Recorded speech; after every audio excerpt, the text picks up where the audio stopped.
જય રણુજાના રાજા, કેમ છો મિત્રો? તો આજે આપણે પાછા આવી ગયા છે ટેરેસ ઉપર. તો અત્યારે અમદાવાદમાં કોરોનાના 60 કેસ છે, જે તમને હું જણાવી દઉં. અને આજે આપણે પ્લાન બનાવ્યો હતો, બાળકો પતંગોની બૂમો પાડે છે.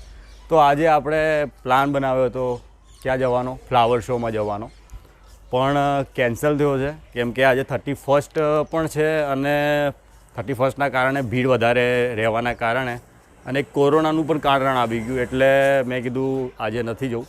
તો આજે મારે જવાનો વિચાર હતો. આજે સન્ડે હતો, આજે સન્ડે છે એટલે આજે વિચાર હતો મને આજે ટાઈમ મળી જાય શોપ ઉપરથી, પણ ભીડના કારણે હું ના જઈ શક્યો. કાંકરિયા કાર્નિવલમાં પણ ભીડ વધારે છે, પણ ફ્લાવર શોમાં જે આ વખતે ઇન્વેસ્ટમેન્ટ કર્યું છે સરકારે, 5 કરોડ ને 45 લાખની આજુબાજુનું કંઈક ઇન્વેસ્ટમેન્ટ કર્યું છે. અને 12 વર્ષથી નાના બાળકોની એન્ટ્રી ફી છે. અને બીજા 12 ઉપરનાની સોમવારથી શુક્રવાર તમે જાઓ તો 50 રૂપિયા છે, અને શનિવાર રવિવારે તમે જાઓ તો કંઈક 75 રૂપિયા છે.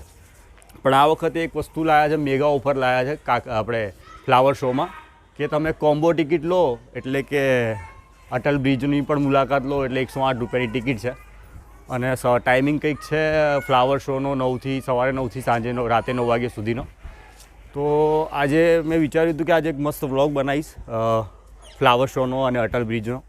અટલ બ્રિજમાં તો મને એટલું બધું મારી ઈચ્છા નથી, પણ તો પણ બનાવી દેતા આપણે. પણ આજે ઈચ્છા હતી કે હું એક ફ્લાવર શોનો વિડીયો બનાવું, વ્લોગ બનાવું, પણ ના બનાવી શક્યો. કેમ કે જે ન્યૂઝપેપરમાં, જે સોશિયલ મીડિયામાં, જે ન્યૂઝમાં કોરોનાને રિલેટેડ જે અપડેટો આવી રહી છે, બહુ જ આમ તો ડરાવણી ના કહેવાય પણ ડરાવણી જ કહેવાય. કેમ કે 60 કેસ છે આજે અમદાવાદના, એટલે કોઈ નાની અમથી વાત ના કહેવાય.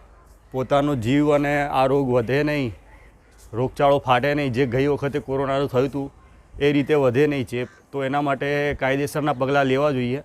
પણ અફસોસ કે સરકાર જ કોઈ પ્રકારનું અત્યારે કંઈ કાયદા, કડક કાયદા નથી બનાવી રહી.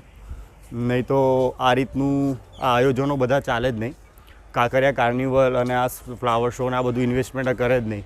કેમ કે સરકારને ખબર પડે કે ભાઈ આવું થવાનું છે, આ રીતે કોરોનાનો ચેપ વધવાનો છે, તો એના ઉપર કાબૂ લાવવા માટે આપણે પ્રયત્ન કરવા જોઈએ.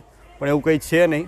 હું પણ સરકારનો કોઈ દોષ નથી કહી રહ્યો કે એમનો કંઈક દોષ આવી રહ્યો છે, કંઈક કારણ હશે એટલે એમણે એવું કંઈક કર્યું છે નહીં. પણ આપણે જાગૃત નાગરિક છીએ તો આપણી ફરજ આવે છે કે આપણે થોડું સેફટી રાખીએ પોતાના માટે. કેમ કે જ્યારે આપણા ઘરમાં પ્રોબ્લેમ આવે છે ત્યારે કોઈ મદદ કરવા આવતું નથી, ના સરકાર આવે છે ને કોઈ આવે છે. આપણે પોતાની રક્ષા પોતે જ કરવી પડે છે, બરાબર? એટલે કોઈના વિશે હું કંઈ બોલવા નથી માગતો. છે તો ઘણા બધા મુદ્દા મારી જોડે, પણ હું કંઈ નહીં કહું. હું એટલું જ કહીશ કે પોતાની રક્ષા પોતે કરવી પડશે. એટલે અલર્ટ થઈ જજો કોરોનાથી. કેમ કે આ વખતે સાયન્ટિસ્ટો એમ કહે છે કંઈક કે ભાઈ એટલું બધું કંઈક ટેન્શનવાળું નથી, પણ તો પણ આપણે શું કામ બેદરકારી કરીએ, બરાબર? તો આપણી ફરજ આપણે નિભાવીશું એક જાગૃત નાગરિક તરીકેની. તો બને એટલું તમે માસ્ક પહેરવાનું ચાલુ કરી દેજો. હું અત્યારે ટેરેસ ઉપર છું એટલે મેં પહેર્યો નથી, બરાબર છે? પણ માસ્ક પહેરવાનું ચાલુ કરી દેજો. અને ફેમિલીમાં બને ત્યાં સુધી બધાને જાગૃત કરવાનો ટ્રાય કરજો કે ભીડવાળી જગ્યા ઉપર અત્યારે જાય નહીં, બરાબર છે? તો એનાથી શું થશે કે ભાઈ થોડો ફરક પડશે. અને સેનિટાઈઝર જે આપણે યુઝ કરતા હતા એ લઈ લેજો બને ત્યાં સુધી, અને માસ્ક અને પહેરવાનું ચાલુ કરી દો. અત્યારે આ ઠંડીમાં કેવું છે કે કોરોના થવાનું કારણ એવું બતાવે છે કે ભાઈ આ શ્વાસનો રોગ છે, એટલે ઠંડીમાં એ વધારે પકડે છે. એની જે કેપેસિટી છે રોગની એ વધી જાય છે ઠંડીમાં. એટલે ઘરગથ્થુ ઉપચાર કરવા પડશે, જે રીતે કે કાઢો છે, આવું બધું પીવાનું ચાલુ કરી દો સવારમાં. અને ગરમ ખોરાક લેવાનો ચાલુ કરો. પણ બહારના ફાસ્ટ ફૂડ ખાતા નહીં. ખાસ કરીને પકોડીનું પાણી, પછી તળેલી વસ્તુઓ, આ બધું બહારનું બંધ કરવું પડશે, બરાબર છે? આ મારો અનુભવ તમને કહું છું. કેમ કે હું મારી જ વાત કરું છું. મેં તળેલી વસ્તુ ખાઈ લીધી અને પાણીપુરી પણ ખાઈ લીધી, તો થયું શું, ગળું પકડાઈ ગયું મારું.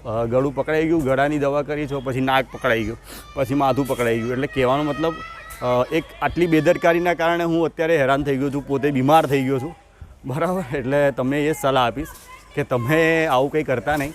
એટલે પાણીપુરીથી બને એટલું દૂર રહેજો.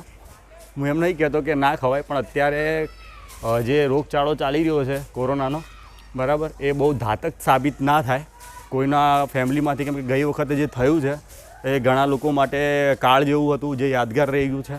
કેટલાક લોકો તો આજે પણ એમના સ્વજનો માટે રડે છે, બરાબર. એટલે આપણે ભૂલ સુધારવાની છે, ભૂલ પાછી કરવાની નથી. તો તમને બધાને નવા વર્ષની ખૂબ ખૂબ હાર્દિક શુભકામનાઓ. 2024 તમારા માટે બહુ સારું નીવડે અને તરક્કી પામો મારી જેમ. તો મળીએ આપણે નેક્સ્ટ વ્લોગમાં. ત્યાં સુધી ટાટા બાય બાય.